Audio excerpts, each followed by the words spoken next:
Brian didn't fully understand what was happening when Auntie Marera introduced him to a new game one Tuesday afternoon. Until then, he had only known the games he played with his friends at school, simple and familiar. At 10 years old, Brian was a typical primary school student, passionate about soccer and losing himself in storybooks. He lived in a busy household, though his parents, Mr. and Mrs. Omori, were always preoccupied with running their large market stall. Their work ethic was something Brian admired, and they worked tirelessly to provide him with the best they could, including his education. Every day after school, Brian would return to an empty house.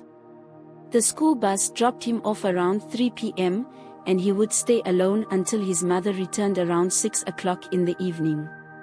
At first, he didn't mind the solitude, but after a while, the loneliness began to feel overwhelming.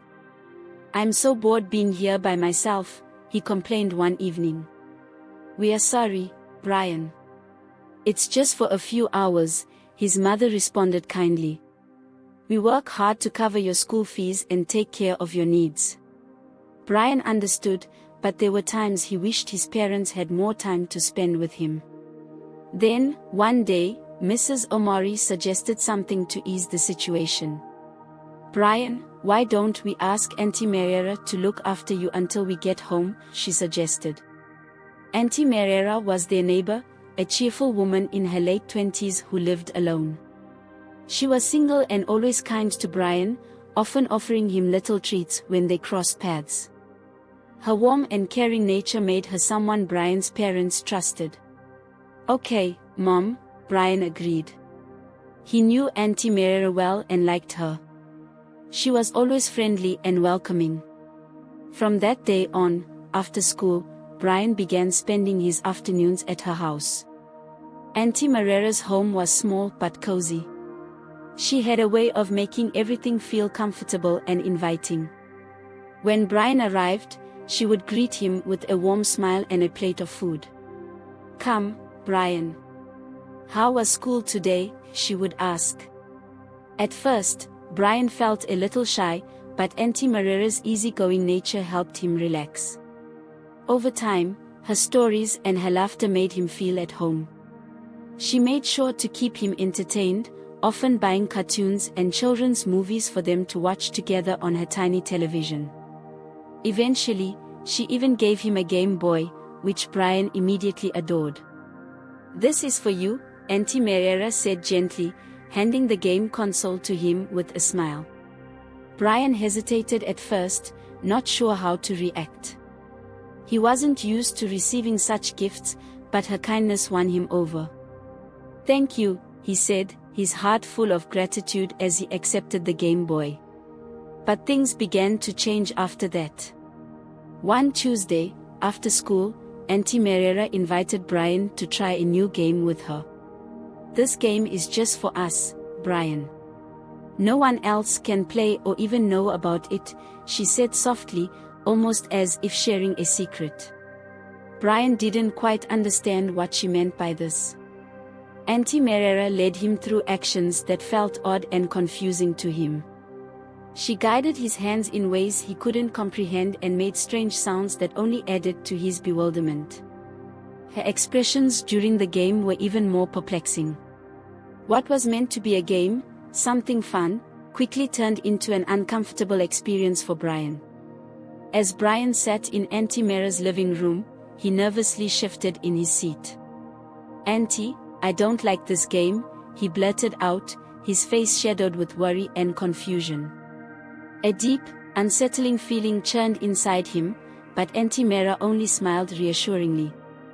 "Don't worry, Brian," she said softly.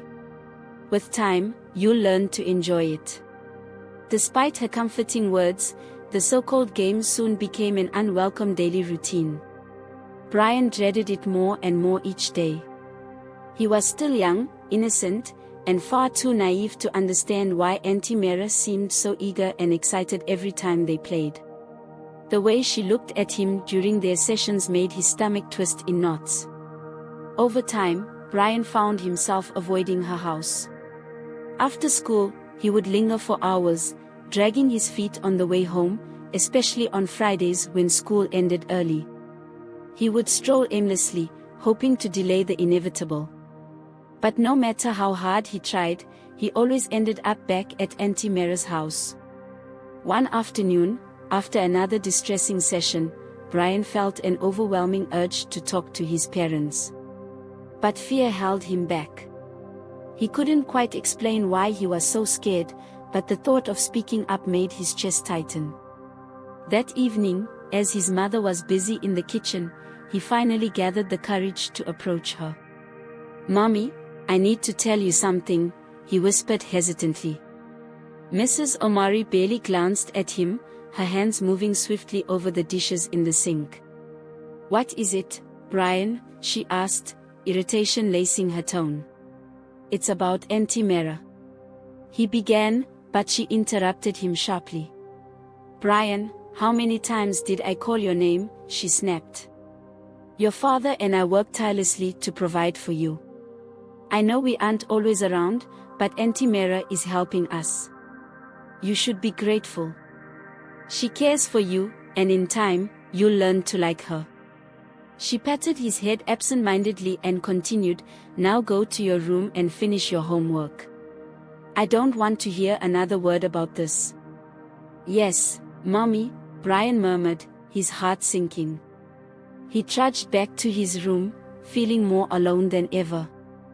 That night, tears silently streamed down his face. Nobody wanted to listen. Nobody cared. And the worst part was, he didn't even fully understand what Auntie Marera was doing to him. He only knew it felt wrong. The next morning, Brian woke up to a chilling realization: his bed was wet. He stared at the damp sheets in disbelief, his heart pounding in his chest. He hadn't wet the bed since he was a little boy, and he hadn't even drunk much water the night before. Could this be because of Auntie Marera's games? The thought made him shiver. Fear gripped him as he quickly changed his clothes and tried to hide the evidence. His parents were too busy to notice, and he was too scared to tell them. Mrs. Omari was strict, and he knew she wouldn't take the news well. But the bedwetting didn't stop. It happened again and again in the following days. Brian was terrified. He knew something was terribly wrong, but he had no one to turn to. One afternoon, after school, despite his growing fear, Brian found himself walking towards Auntie Marera's house once again. Auntie Marera greeted Brian warmly when he arrived, handing him a plate of rice and a glass of juice. He sat quietly, eating slowly, his mind heavy with thoughts. After a while, Auntie Marera approached him with her usual game in mind. But before she could start, Brian quickly spoke up. "Auntie, I don't like this game. It's making me wet my bed every night. I don't think I'm feeling okay," he said, his voice trembling. For a brief moment, Auntie Marera's expression shifted. She seemed lost in thought, processing his words. Then, with a reassuring smile, she moved closer and said, "Don't worry, Brian. It's perfectly normal for boys your age to wet the bed. You'll outgrow it soon." But her words brought no comfort to Brian. He couldn't explain everything that had been happening since they started playing this so-called game. Every time he stepped into her house, an overwhelming sense of anxiety washed over him. His heart would race so fast he could feel it pounding in his chest. More than anything, he wished his parents would come home earlier, so he wouldn't have to endure this any longer. His worries began affecting his school life. Once one of the top students in class, Brian found it increasingly difficult to concentrate.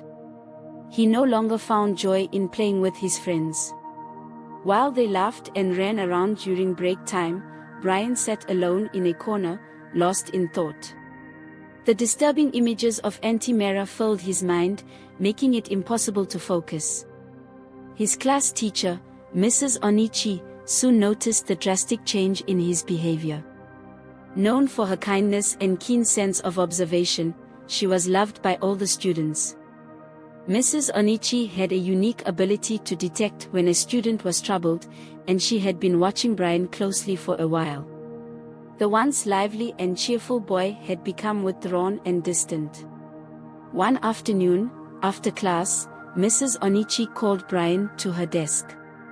"Brian, is something bothering you? You seem distracted these days," she asked gently. Brian stood before her, his head lowered in shame. He wanted to speak, but the words felt too heavy. After a long pause, he finally muttered, "No, Ma. Everything is fine." Mrs. Onichi studied him for a moment, unconvinced.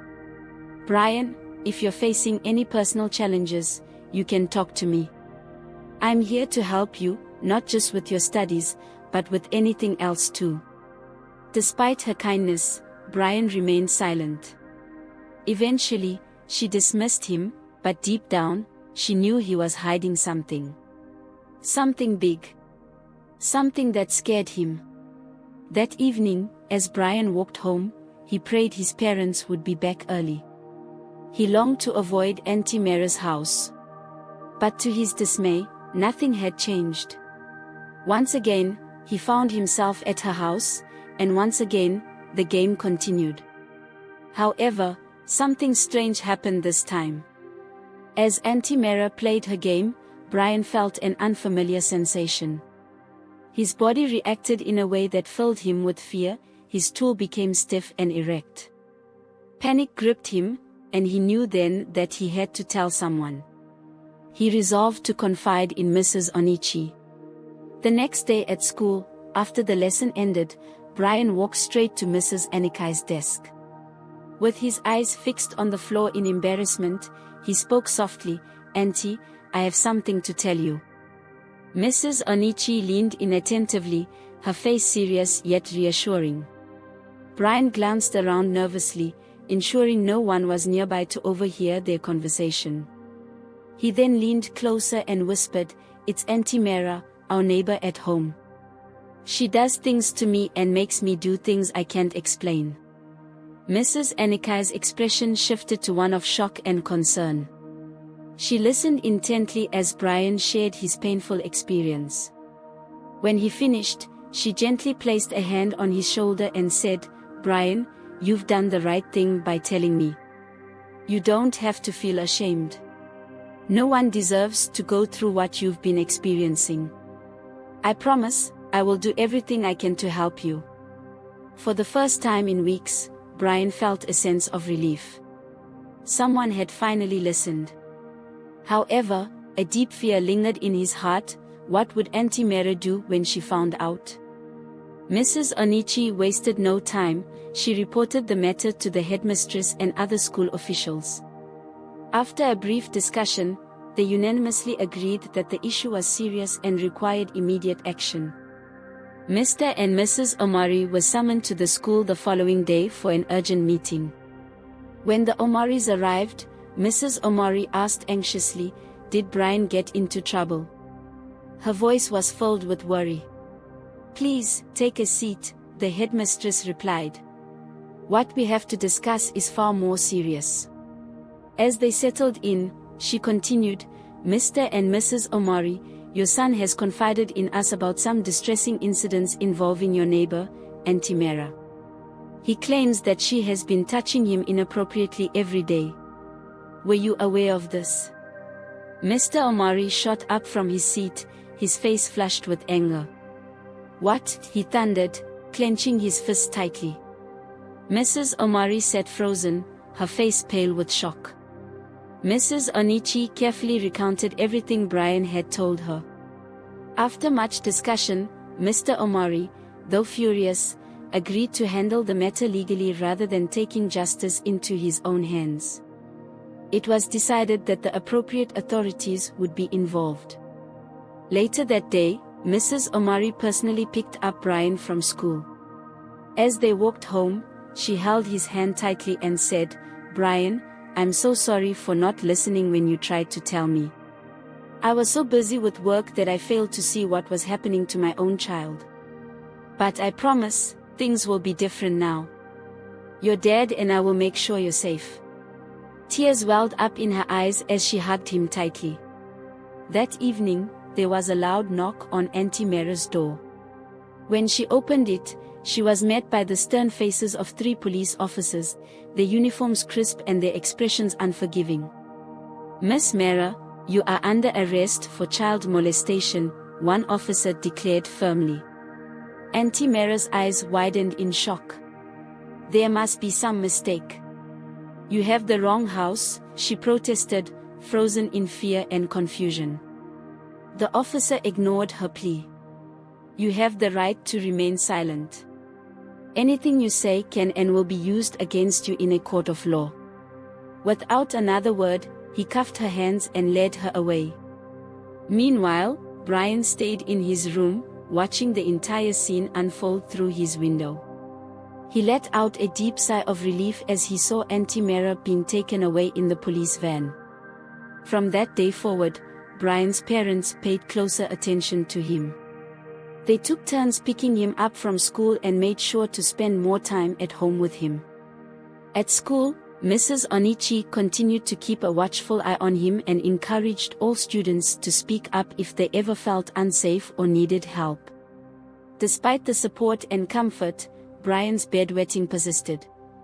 However, the therapist he had been seeing reassured his parents that with time and healing, he would overcome it. Thanks for listening to this story. If you learned something valuable, leave a comment and let us know where you're watching from. We appreciate your support.